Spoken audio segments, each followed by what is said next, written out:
Pul qazanmaq çox yaxşıdır. Hamıdan çox arzulayıram. Mən də çox qazanım. Amma pul da vicdanla qazanmaq lazımdır da. Təsəvvür eləyin, bir narkobaron mu deyirlər buna, nə deyirlərsə bu narkotik satan.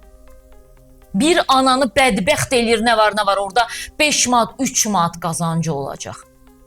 Anaların bədbəxt olmasından zövq alırsınızsa, ananızı eləyin bədbəxt. 30-durun o patı deyilən zibil hər nədirsə, onu 30-durun. Hər gün özünüz verin ananıza.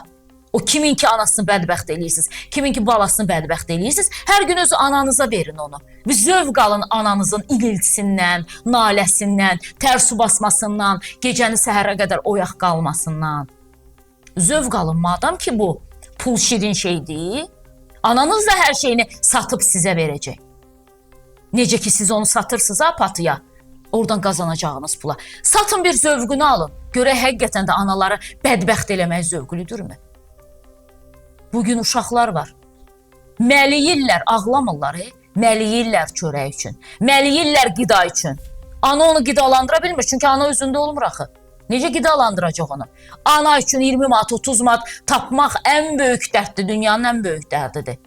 Çünki istifadə etməlidir, zamanı gəlib çatıb.